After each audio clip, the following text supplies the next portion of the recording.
Hi, I'm Claire Desjardins. I'm an abstract painter, and today I'm going to talk to you about setting up a studio space. You really want to make the space set up for you and you only, unless you share it, of course.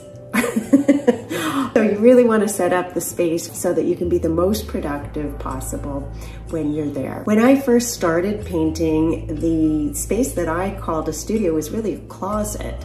And because I was able to organize it really well, it made it so that I could be as productive as possible in that tiny little space. You need to be able to access all your tools and materials, and you need to do it in such a way that you're not spending time fussing about it and that you're not breaking the flow of creativity. So here we go. I'm going to show you a few of my favorite tips.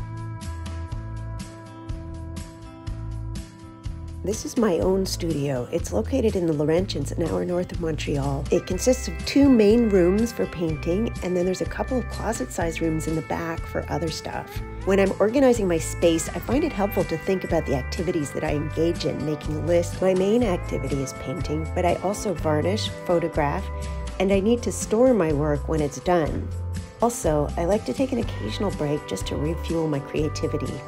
Decide where you want to do your painting, and that should be the focus of your studio space. For me, I'm lucky enough to have space so that I can push a few tables together to create one giant table in the center of the room.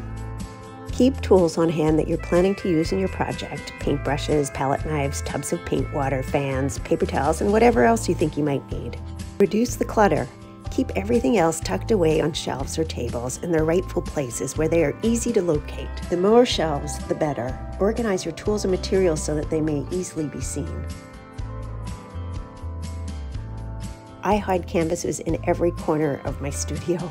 Canvases can take up a lot of space. Stack them together according to size whenever possible. And of course, there are the paints. I use acrylics, but I have different kinds: hard-bodied, soft-bodied, paints in tubes, paints that I've mixed with various mediums, and so forth. First, I group them together according to the kind of paint that they are. Then, once I have them all grouped by the type of paint, I move the paints around on my paint table and shelves until they follow a rainbow of colors: pinks, then reds, oranges, yellows, greens, turquoises, and so forth.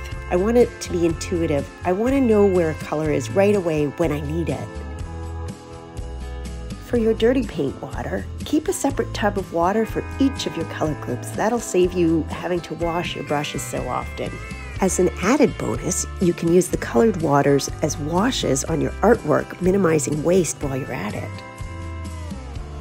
It's important to document our work as artists, so if you have room for it, keep one blank wall for photographing your artworks on once they're finished. When you photograph your artworks, always take one photo with a chair next to your piece for scale. That way, people can judge how big or how small your painting is. Lastly, make stickers using green painter's tape. Write your painting name on it and affix it to the side of your canvas when you're ready to put it into storage. This will make it easier to identify the painting if it's in a stack with similarly sized paintings. That wraps up my studio setup tips. If you have tips of your own, please leave them in the comments. I'd love to read them. Thanks for watching. Have a great day. Be creative and go make some art.